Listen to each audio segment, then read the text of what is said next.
Republicans. What are they saying in terms of the House leadership and the road ahead? Sure, absolutely. We're heading into a critical week. We expect votes on the impeachment articles on the floor this week, and you have some saying it's a weak case, others saying that impeachment should never be this partisan. I don't think there's any question. That's the real peril of this. What the founding fathers warned us about very specifically was what they called a single party impeachment, and that's what we have here. The reason they were so concerned, Dana, is because they knew that that would divide the country, perhaps irreparably, because you can't proceed on political vendettas. Texas Republican. The vote will be on Wednesday, despite what a Democratic scholar called the fastest, thinnest, weakest impeachment in U.S. history. That's the direction that we're going. The real question is, how big will the jailbreak be by the Democrats?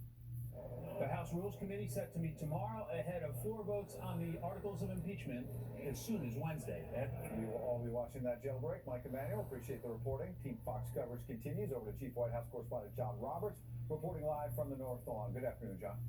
And first of all, and apologies for the backup alarm. We've got an overhead forklift truck that's moving around here in the White House lawn. The president right now in the cabinet room with 7 governors.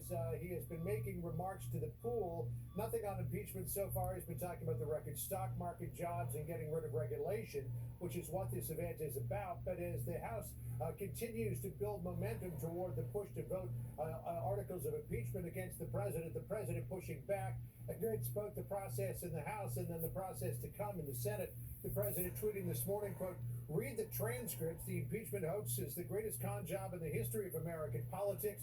The fake news media and their partner, the Democratic Party, are working overtime to make life for the United Republican Party and all it stands for as difficult as possible."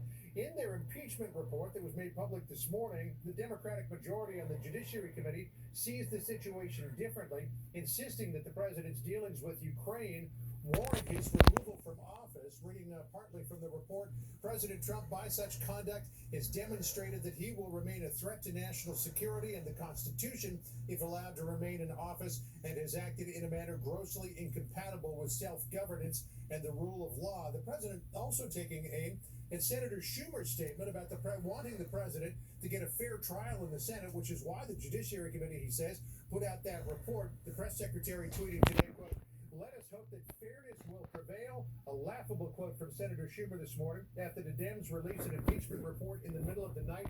Thankfully, the people of this country continue to see the partisan sham that this is. We should be hearing from the president momentarily.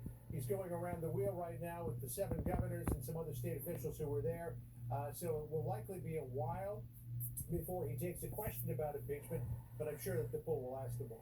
No doubt about it, John. This brand new Fox poll finding half the country wants the president impeached and removed from office. Obviously, that means the other half does not want that to happen, and it hasn't really moved much. Yeah, and I think that's really the remarkable part of all of this. We've gone through all of these impeachment hearings and the behind the closed doors depositions, and still, look at the numbers, barely moved from late October to now. 50% of the country wants the president to be impeached and removed from office. 49% says no. 41% or 49% said that in October. 41% say no, and that number has not changed between late October and now. At the same time, the president's job approval numbers have ticked up. In late October, they were 42%, now 45%. The number of people who disapprove has gone down 4 points from 57% in late October now to just 53%.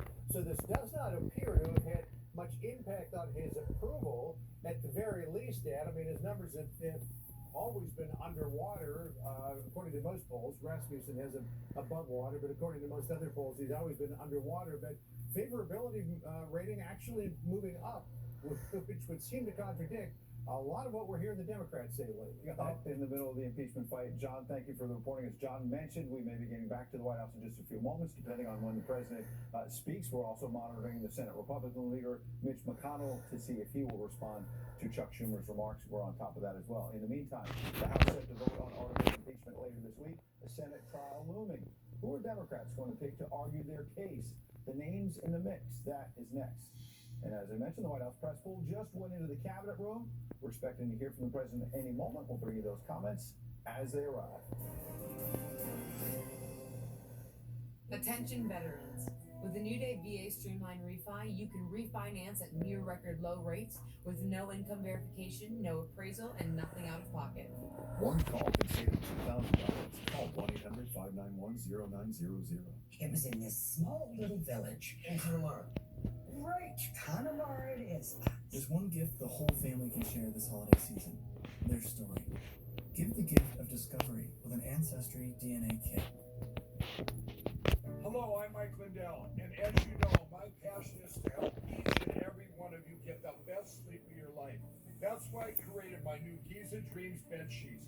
I guarantee you they'll be the most comfortable sheets you'll ever own. With the Giza Dream Sheets, I'm getting the best sleep of my life. I do not like my sheets. I love my Giza Dream Sheets. I started by using the world's best cotton called Giza. It's only grown in a region between the Sahara Desert, the Mediterranean Sea, and the Nile River. It's ultra soft and breathable, but extremely durable. My Giza sheets also include full 21-inch wide pillowcases that will fit over any pillow and deep pocket sheets that will fit over any mattress. I guarantee you the first night you sleep on my sheets, you'll never want to sleep on anything else. Go to mypillow.com or call the number on your screen right now. MyPillow Giza Dream Sheets are available in a variety of colors and will be the softest, most comfortable sheets you will ever own. And listen to this. For a limited time, when you use your promo code, Mike will send you a second set of Giza Dream Sheets absolutely free. That's 2 sets of sheets for the price of 1. Giza Dreams are made with the finest, most sought-after cotton in the world. Giza cotton was once reserved for only the finest dress shirts, but is now available in Mike's Giza Dream Sheets. They feature a beautiful silky sateen weave that helps keep you cool and comfortable all night long. Call or go online to order your very own Giza Dream Sheets. For a limited time, when you use your promo code, Mike will send you a second set of Giza Dream Sheets absolutely free. That's 2 sets of sheets for the price of 1. And how about this? Just in time for colder weather, you can get Mike's new flannel sheets, plus get a second set absolutely free. Order now. For the best night's sleep in the whole wide world, visit mypillow.com. If you just want a slice of pizza, you don't buy the whole pie.